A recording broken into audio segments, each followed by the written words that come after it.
కోడిగుడ్డు ఫ్రై ఇలా చేయండి, చాలా టేస్టీగా ఉంటుంది.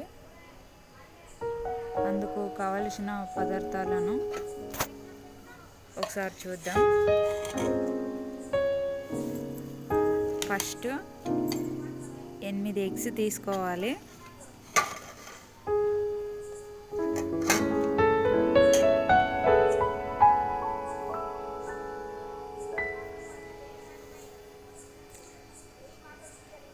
ఎయిట్ ఎగ్స్కి 4 ఆనియన్, 3 టమాటోలు తీసుకోవాలి.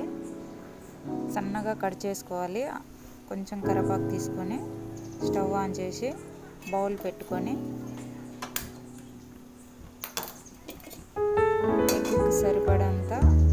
ఎగ్ ఫ్రైకి సరిపడేంత ఆయిల్ వేసుకోవాలి. 1.5 వేసుకున్న ఆవాల జీలకర్ర ఆయిల్ వేడయ్యాక ఆవాల జీలకర్ర వేసుకొని రెడ్గా అయిన తర్వాత ఆవాల జీలకర్ర, ఆనియన్, కరివేపాకు అందులో వేసుకోవాలి. మంట స్లో పెట్టుకొని వేసుకోవాలి, ఎందుకంటే ఆయిల్ చిట్టుతుంది కాబట్టి.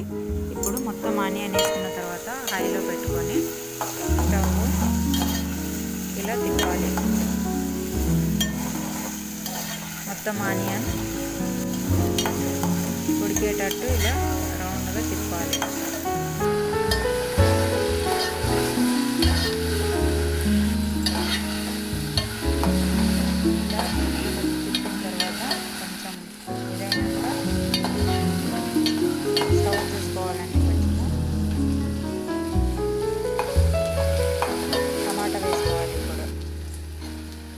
కట్ చేసి పెట్టుకున్నటువంటి 3 టమాటాలు, 8 ఎగ్స్కి 3 టమాటాలు, 4 ఆనియన్ ఇలా మొత్తం కలపాలి.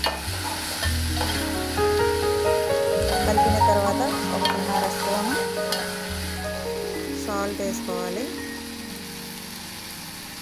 1 స్పూన్ పసుపు వేసుకొని మిక్స్ చేసుకోవాలి. మొత్తం అది పట్టుకునేటట్టు స్మెల్ పోయేంత వరకు ఇలా ఉడికించాలి.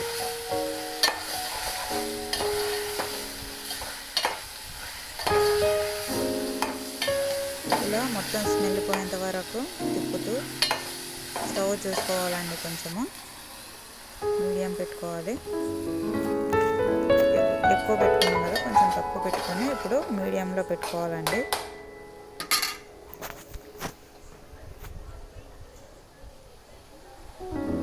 ఈ 8 ఎగ్స్ ఉన్నాయి కదా, ఈ 8 ఎగ్స్ని పగల కొట్టుకొని ఒక బౌల్లో వేసి పెట్టుకోవాలి.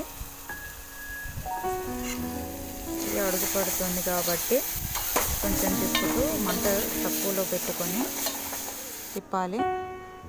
ఇప్పుడు 1.5 స్పూన్ కారం పొడి వేసుకోవాలి. మిక్స్ చేసుకుంటూ స్లో పెట్టుకోవాలండి. మంట మీడియంలో పెట్టుకోవాలి. కారం పొడి అడుగు పడుతుంది కాబట్టి ఎక్కువ పెట్టుకోవద్దు, ఉడకాలి కాబట్టి. ఇది 1 స్పూన్ ధనియా పౌడర్ వేసుకొని మొత్తం కలుపుకోవాలి. మీడియంలో పెట్టుకొని కలుపుకోవాలండి. ఇది ఇప్పుడు పగలగొట్టుకున్నటువంటి ఎగ్స్ని అందులో వేయాలి. కొంచెం సాల్ట్ వేయాలండి ఎగ్స్కి పట్టేటట్టు. పట్టిన తర్వాత కొంచెం మిక్స్ చేయాలండి. దాన్ని మొత్తం తిప్పకూడదు.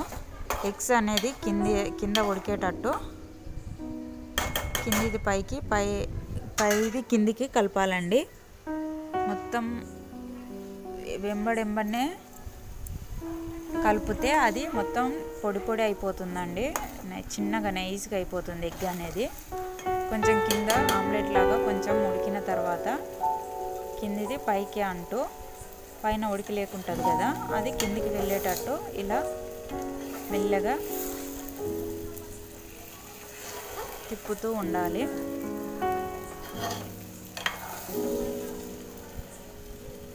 మొత్తం ఇలా మిక్స్ చేసుకొని అలానే కొంచెం కిందిది పైకి, ఉడికింది పైకి తిప్పుతూ, ఉడకంది కొంచెం కిందికి పోయేటట్టు చూసుకొని మొత్తం ఇలానే తిప్పుతూ మొత్తం డ్రై అయ్యేంత వరకు ఇలా తిప్పాలి.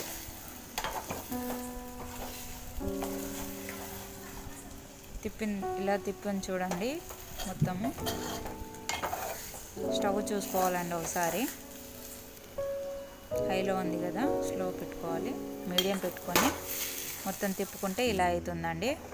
లాస్ట్కు ఇలా అయిన తర్వాత కొత్తిమీర కట్ చేసి పెట్టుకొని, కడిగినటువంటి కొత్తిమీరను దానిపైన వేసుకొని స్టవ్ ఆఫ్ చేసుకొని ఇంకా సర్వ్ చేసుకోవడమేనండి.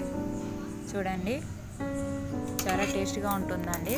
చపాతీలోకి కానీ రొట్టెలోకి కానీ తినండి, చాలా బాగుంటుంది.